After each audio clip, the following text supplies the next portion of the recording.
Приветствую всех у себя на канале. Продолжаем разбор предложений из песни Резавди Исмаилова «Безуман Дипташ».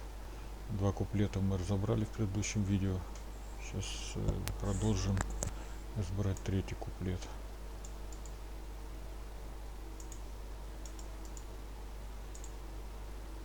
Обращаю внимание, что переводчик, который выложен для скачивания, там могут быть не такие переводы уже даны.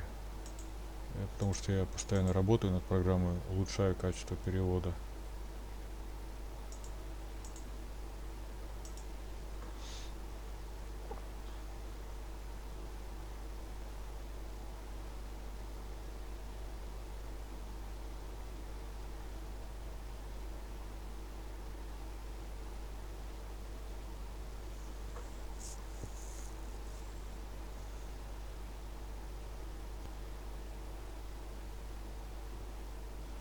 Итак, подправляем текст, без этого не обходится никогда.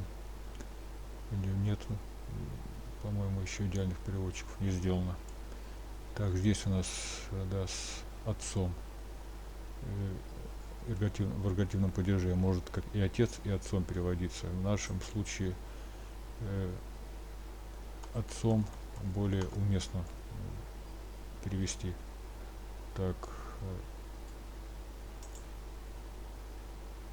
отцом посаженные.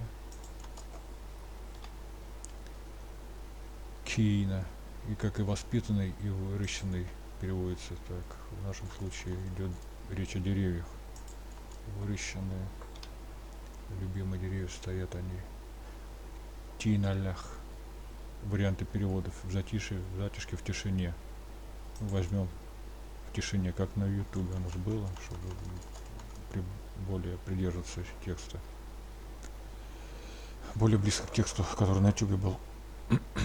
Так, сердце Эвжиш.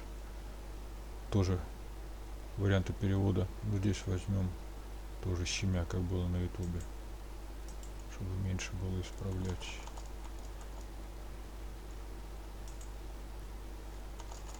Щемя. Гила. Тоже вот варианты перевода. Возьмем здесь печально. Так, здесь у нас самих. Хягаш. И завидуя, и жаждая может приводиться. В данном случае жаждая. В вашем кругу ойланца. Прямой перевод прямо по словарю это с мыслью. Но еще может переводиться как размышляя. Оставим, наверное. Извиняюсь. Оставим, наверное, с мыслью. Хотя более красивей размышляя будет перевести было бы. Просто если в обратную потом переводить, будет не ойланца получим, а ойлаеш. Ойлаеш еще другой прямой перевод, это мысль делая. Оставлю с мыслью, пускай с мыслью будет. Сейчас же мы хотим точный перевод перевести, чтобы обратно тоже самое у нас получилось. Так, да, вот это слово. Множество тоже вариантов перевода. В данном случае об отце идет речь у нас. Поэтому да вообще переводится отец, хозяин, владелец. Еще да может переводиться как глагол сделай. Или достань там, жижик, да, достань мясо. В смысле там притащи, там, где-то добудь. Так, в смысле отец стоял. Очень много. Хейла может переводиться и как очень много, и, допустим, можно было перевести стоял, столько. В данном значении в русском языке это имеет значение стоял, когда говорят стоял столько, это значит стоял много. И можно также перевести стоял сколько. Имеется в виду, как много он стоял там. Такие вот фокусы в русском языке. Так, все, мы это подредактировали. Тишине сердца, щемя печально, давай, Паша в смысле отец стоял очень много. Так, переводим в обратную. Кто не смотрел первую часть, здесь нажата вот эта кнопка. Это для того, чтобы у вас не было вот этих вот единиц в всех словах. Была малая английская L, потому что единицу писать некорректно. А тут у вас будет сразу текст правильный. В плане того, что не будет единичным. И вас учитель по чешскому языку не будет ругать.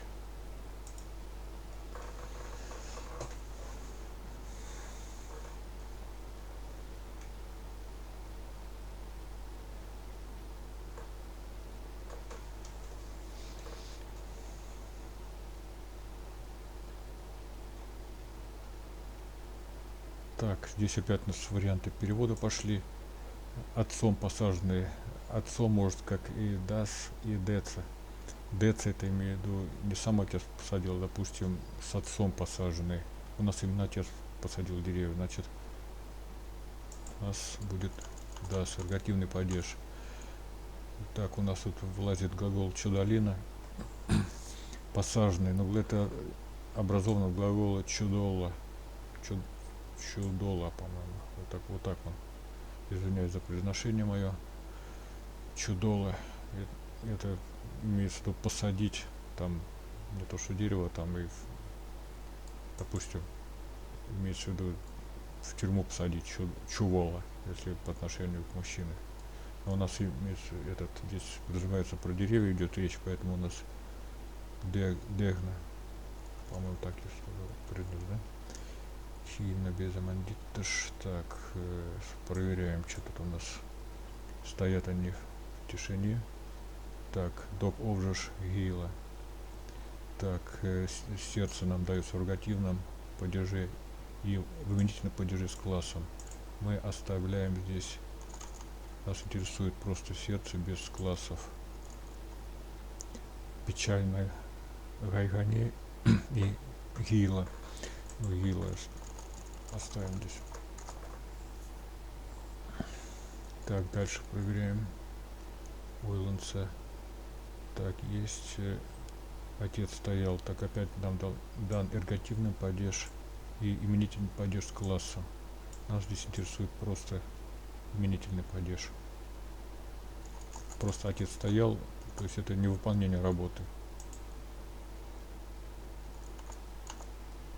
Вот эргативный падеж у нас. Так, и смотрим, все у нас совпало.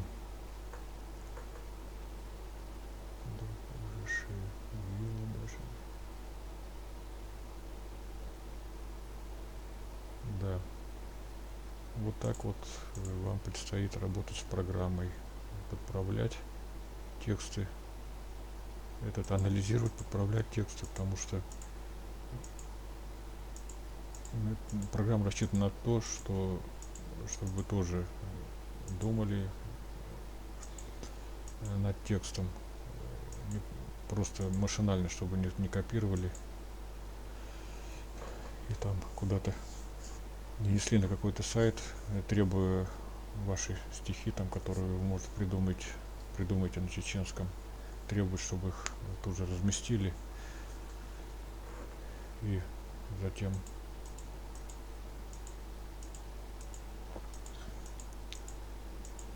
через эти стихи, не знаю, там прославиться, допустим. Так что нужно будет всегда внимательно относиться к тексту. Так, на этом у нас вторая часть окончена. Спасибо за внимание. Пишите в комментариях, что непонятно, что надо объяснить.